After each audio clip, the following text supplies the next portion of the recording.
isa. Pahinga muna tayo saglit, no.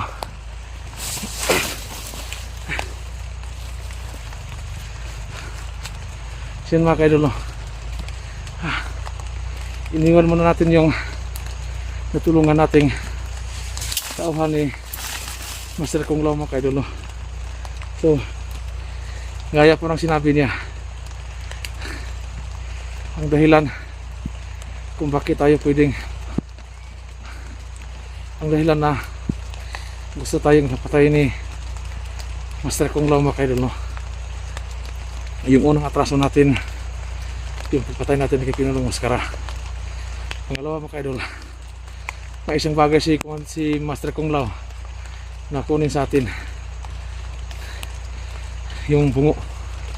Yung bungo talaga, mga kaidol, yung bungo na ibinao namin ni Kuya Bert, mga kaidol. So kung nakikita ninyo sa previous na upload namin, previous upload ko, yung magkasama kami dalawa ni Bert, yung malaking bungo, mga kaidol, isa yon sa gustong kunin sa atin ni Master Kung Lao, mga kaidol. Kasi alam ni Kung Lao na tayong may hawak at tayo nakakaalam kung saan natin inilagay, mga kaidol. Nalaman natin lahat yan sa taong natulungan natin, yung gustong ipapatay ni Master Kung Lao na tauhan niya, mga kaidol. Kasi yung ang dahilan kung bakit siya papatay ni Master Kung Lao, kasi kagustuhan ni Master Kung Lao, sinuway niya. At pangalawa, gusto na siyang magbagong buhay, kaya hindi pumayag si Master Kung Lao. Kaya ang batas nila, mga kaidol, pag nakapasok ka sa kanilang grupo, hindi ka na makalabas ng buhay. Hindi ka pwede kumalas habang ikaw'y buhay, mga kaidol. Kasi takot si Master Kung Lao na ipaalam niya sa mga hunters ang nalalaman niya tungkol sa kinaan Master Kung Lao. Kaya binibigyan ng pagkakataon, tayo nagpapasalamat na tulungan nating tao na yan.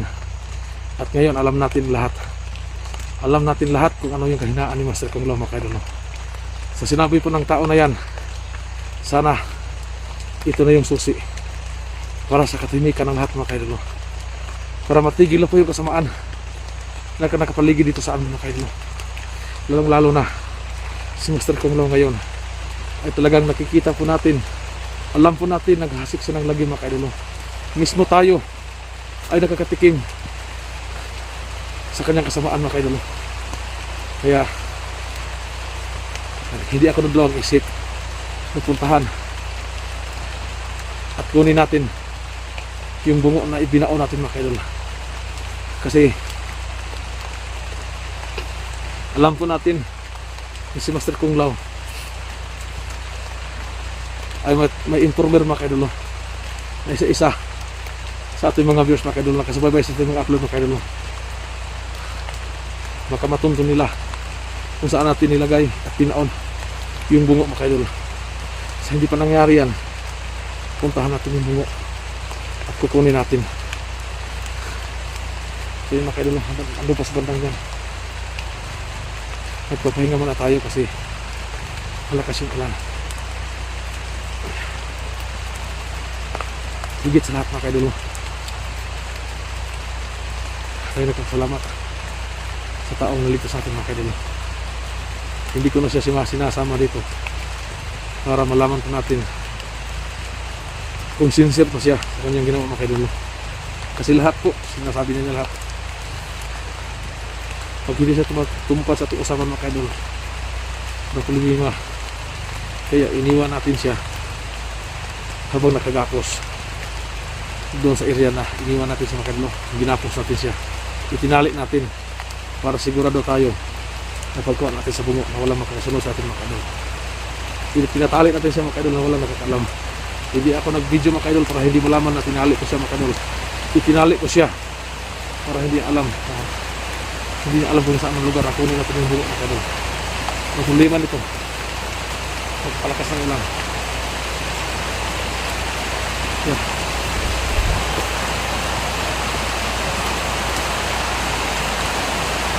Malakas ng ulan, mga kaidol.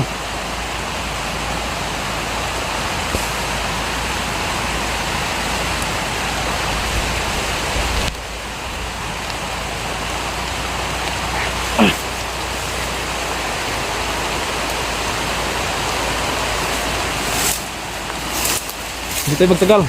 Puntahan natin yung kung saan natin nakabaon yung bungo mga idol.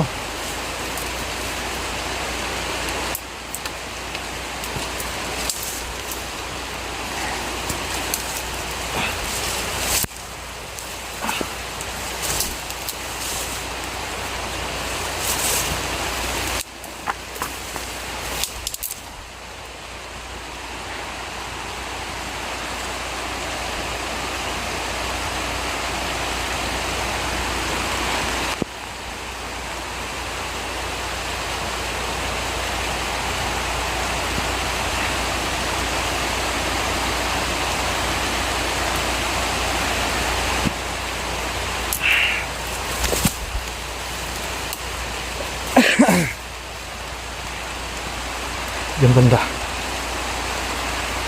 Diyan namin minilipin na kay Bert yung buong mga idol. Kasi palatandaan ko dito yung malaking kahoy dito. Ayan, yung kahoy na yan. Doon sa kabila. Doon natin nilibing mga idol. Medyo matagal pa tayo hindi nakabalik dito mga idol. So wala, masyado nang mataas ang mga damo mga idol.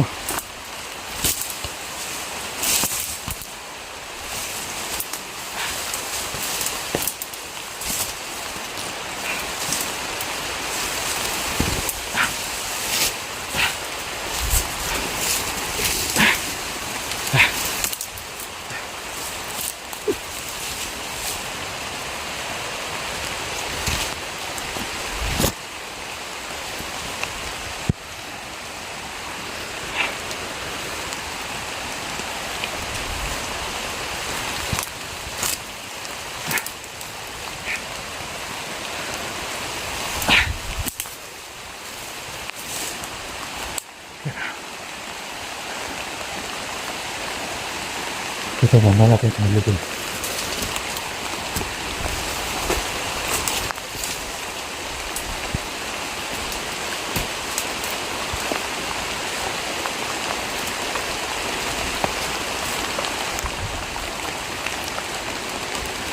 So,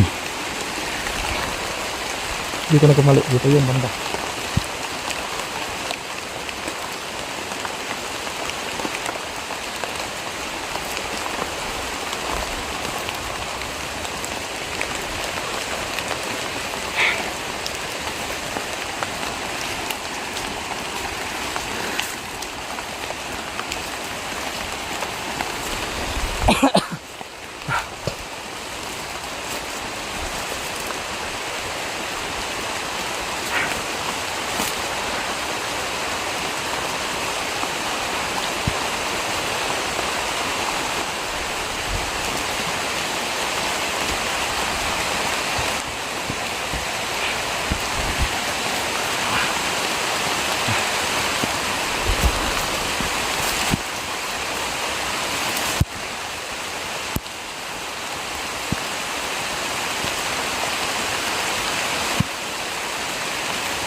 Ano kayo mo?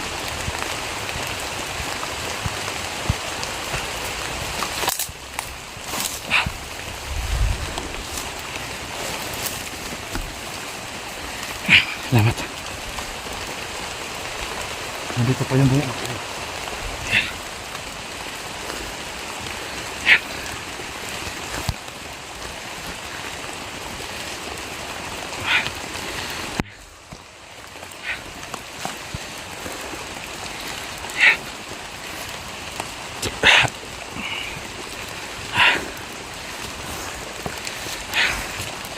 Yan.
Ito yung hinahanap ni Kung Lao mga kaidol.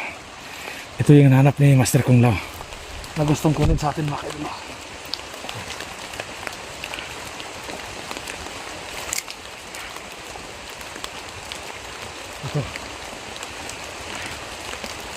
Ito yung sinasabi ng taong huli natin at narinig po natin na ito mga kaidol gustong kunin sa atin ni Master Kung Lao mga kaidol. Dahil ito, ang bungong ito ay isang bagay na lalong magpapalakas yung Master Kung Lao mga kaidol. Kaya ang gagawin natin dito, hindi natin ito ibibigay sa kanya.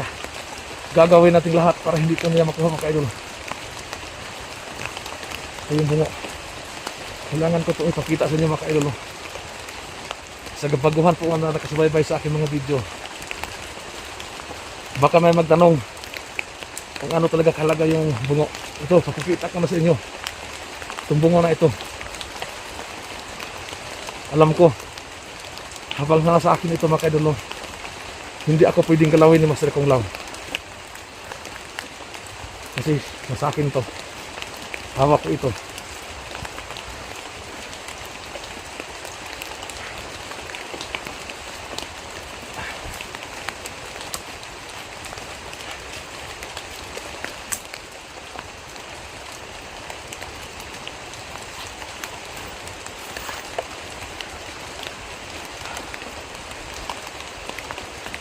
Itong bunga ito. Hindi ito pwedeng nakuha ni Master Kung Lao mga kaidol.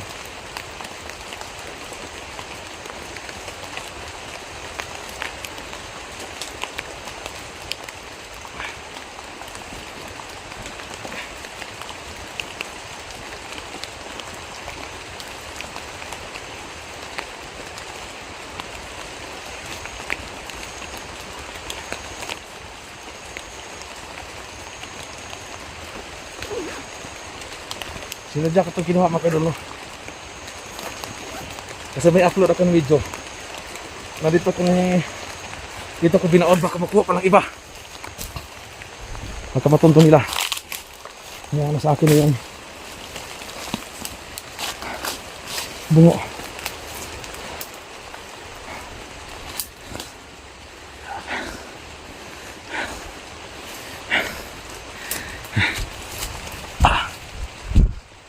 So,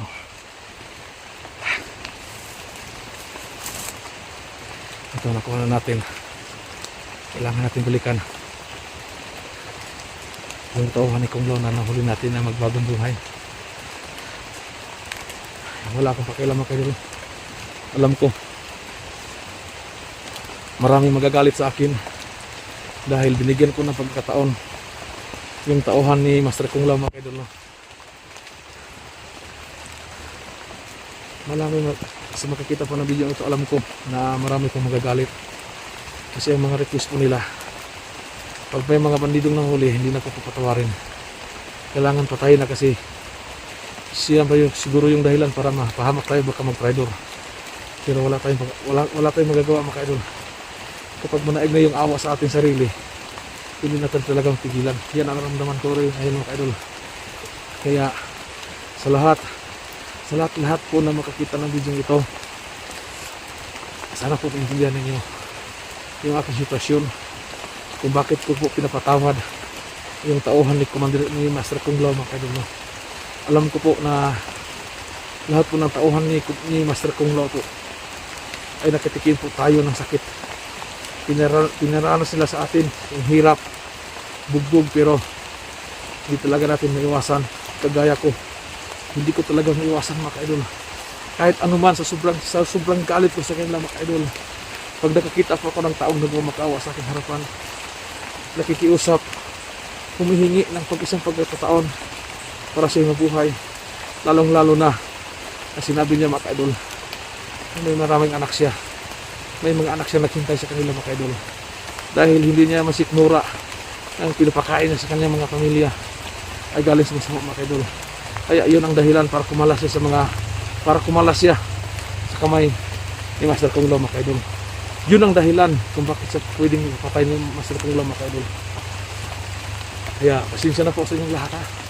Ako po'y humihingi sa inyo ng pasensya kung makikita man kayo ng video ito na pinapatawad ko yung tao na yan. Pasensya na po. Hindi ko talaga mapigilan na maawa po. Pasensya na po. Pasensya na po sa inyong lahat. Kahit magalit man kayo sa akin na pinatawad ko yung taong na yan, tatanggapin ko. Basta yun ang naramdaman ko mga idol. Naawa ako sa kanya. Lalong lalo na sinabi niya lahat ang kahinaan ni Master Kung Lao. Kanina pag iwan ko sa kanya mga idol, pag sinabi ko sa kanya na pwede kitang iwan dito pero isang kondisyon, itali kita ng mahigpit para hindi ka makawala. Hindi siya nagdalawang isip mga idol na pumayag sa mga idol sa ating gusto. Itali siya mga idol. Dahil sabi niya, ipakita ko sa iyo Johnny na ako'y nagbabago na. Kahit anong gawin mo, kahit anong gawin ko sa kanya, magpahayag siya. Kaya nakapunta ako dito mga idol, kaya kinuha ko itong bunga na ito. Kasi ito yung pakay sa akin ni Master Kung Lao mga idol. Hindi ko pwedeng hindi ko makuha mga idol kasi baka may makaalam dito, kunin pa at hawakan niyo Master Kung Lao. Kasi ito yung bagay na number 1 na magpapalakas sa kanya pag nahawakan ito. Kaya gagawin ko yung lahat. Hindi lang ito makuha na niya Master Kung Lao mga idol. Pasensya na po.